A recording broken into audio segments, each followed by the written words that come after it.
बिस्मिल्लाहिर्रहमानिर्रहीम अस्सलाम वालेकुम। अल्लाह ताला से दुआ है कि अल्लाह ताला आपके रिज़्क़ में कुशाद की करे। आज हम बनाने जा रहे हैं मूलियों वाला पराठा।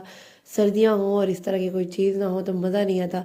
सर्दियों में दिल करता है कोई इस तरह की चीज़ खाने का, कि मज़े मज़े की क्रिस्पी क्रिस्पी चीज़ें खाने का। तो मैंने सोचा क्यों ना आज ट्राई करें हम मूलियों वाला पराठा। मूलियों वाला पराठा हम थोड़ा डिफरेंट तरीके से बनाएंगे। इसको निचोड़ने की बिल्कुल भी ज़रूरत नहीं है, अपने हाथों को थकाने की ज़रूरत नहीं है। आपने क्या करना है, 2 मूलियों को क्रश कर लेना है।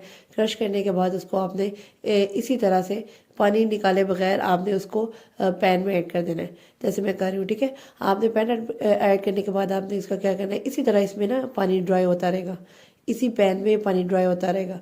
उसके बाद मैंने क्या किया, 5 से 10 मिनट का पानी को खुश्क करने के बाद मैंने इसमें क्या किया है, सॉल्ट ऐड कर दिया है। ये लाल मिर्चों का पाउडर ऐड कर रही हूँ मैं। ये स्पाइसेस सारे ऐड करने हैं हमने बारी बारी। उसके बाद हाफ टी स्पून में हल्दी पाउडर ऐड कर रही हूँ। उसके बाद हाफ टी स्पून मैंने कुटी हुई लाल मिर्च ऐड की है। मैंने तकरीबन ना दो के करीब ना मैंने मूलियाँ ली थी। हाफ टी स्पून मैं इसमें गरम मसाला ऐड कर रही हूँ। ये तमाम स्पाइसेस ऐड करने के बाद आपने क्या करना है, इसकी अच्छी तरह से मिक्सिंग करनी है। जब भी आपका नीचे समझ ले वो थोड़ा थोड़ा कोई चीज़ लगना शुरू हो गई, इसका मतलब इसका पानी जो है वो फुली ड्राई हो गया। ठीक है, उसके बाद मैं हरी मिर्ची ऐड कर रही हूँ। 3 से 4 मैंने इसमें हरी मिर्ची ऐड कर देनी है कटिंग करके। बहुत मज़ा आएगा इसको खाने का। आपने ज़रूर ट्राई करना है इस तरीके से।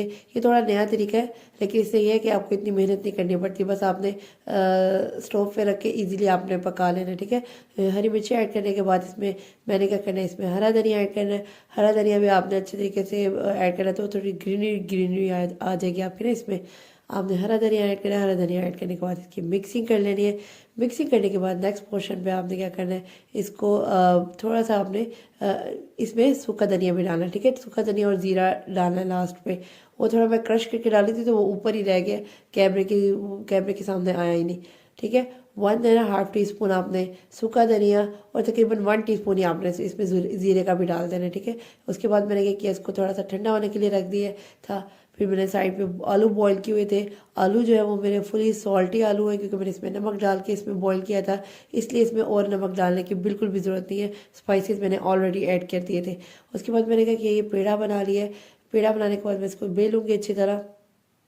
अच्छा, अक्सर ऐसे भी होता है कि आप जितना मर्जी इस मूली वाली रोटियों में से ना पानी निचोड़ लें, लेकिन इसमें से पानी नहीं स्टे नहीं होता। तो आपने क्या करना है कि आपको कोई मुश्किल नहीं, आपने आराम से इस तरह से स्टेप्स को फॉलो करके बनाना है। आपको इतना निचोड़ने की ज़रूरत नहीं है। आपने बस इस तरह से इस तरीके से करना है। मैंने एक रोटी बेल लिया, अब दूसरी वाली रोटी बेल रही हूँ। अच्छा, स्टार्टिंग में मैं क्या करती होती थी कि छोटी छोटी रोटियाँ बेल के ना तो उसमें फिलिंग करती होती थी, लेकिन अब मैं क्या करती हूँ, अब मैं थोड़ी सी बड़ी बड़ी रोटी बनाती हूँ, ताकि अगर मैं रोटी बड़ी करूँ तो वो, ये भी एक हैक है कि वो ना रोटी अमेज़ी की ज़्यादा होने की वजह से, वो मेज़र डालने की वजह से वो फट ना जाए रोटी। तो आपने भी ये करना है, रोटी को ना पहले अच्छी तरीके से बड़ा सा बेल लेना है, थोड़ा सा छोटा नहीं बेलना। और मेरी ये कोशिश होती है कि जो मिक्सचर में डाल रही हूँ वो प्रॉपर हर तरह से फुली किनारों तक जाए, क्योंकि फिर मज़ा ही तब आता है रोटी खाने का। जब आपकी आलू वाली रोटी, मूली वाली रोटी या इस तरह की कोई चिकन वाली रोटी, कोई भी आप फिलिंग करते हैं अंदर रोटी में, तो आपने ये स्पेसिफिकली ध्यान रखना है कि आपका जो मैदा है वो थ्रू आउट हर तरफ जाए, कि आपके कॉर्नर्स पर तक भी जाए। उसके बाद मैंने क्या किया, अच्छी तरह से उसकी मैदा डाल के उसके ऊपर वाली रोटी कवर की है, और साइड्स को आपने अच्छी तरह से प्रेस कर लेना है। प्रेस आपने अच्छे तरीके से करना है ताकि आपकी ना रोटी खुले ना। ठीक है, आपकी रोटी इंशाल्लाह ख़राब नहीं होगी, ना फटेगी, बिल्कुल ज़बरदस्त तरीके से बनेगी आपकी रोटी। ये देखिए, साइड्स को मैं अच्छी तरह से प्रेस कर रही हूँ ताकि मेरी रोटी जो है ना वो फिक्स हो जाए उसमें। उसके बाद मैंने इसको हल्का सा उसको बेलना है, क्योंकि ज़्यादा बेलने की ज़रूरत इसलिए नहीं पड़ी क्योंकि मैंने ऑलरेडी पहले ही मैंने उसको ना रोटी को थोड़ा सा लंबा बड़ा बड़ा सा बेल लिया था। मैंने छोटी छोटी पहले पहले मैं छोटा छोटा बेलती थी, लेकिन अब नहीं। उसके बाद मैंने क्या किया, तवा मैंने पहले ही जो है वो गर्म करने के लिए रखा हुआ था पैन को। उसके बाद मैंने इसमें रोटी डाल दी है। रोटी डालने के बाद साथ साथ मैं चाय भी बना रही हूँ, ताकि साथ में चाय का भी थोड़ा मज़ा लें।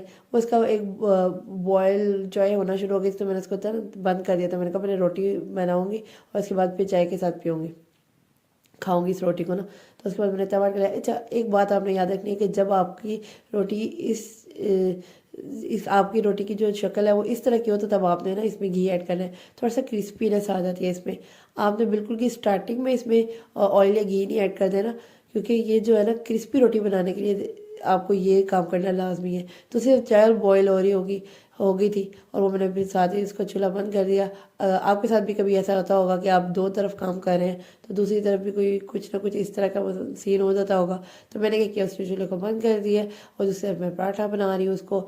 ये देखिए कितना मज़ेदार से क्रिस्पी का आपको नज़र आ रहा है, कितना मज़ेदार पराठा बना है। और आप भी ट्राई कीजिएगा और मुझे फीडबैक दीजिएगा कि आपका पराठा कैसा बना है। अगर आपको मेरी रेसिपीज़ पसंद आ रही हैं, do follow me and subscribe to my channel.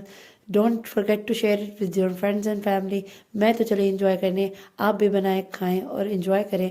Next video तक के लिए अल्लाह हाफिज़।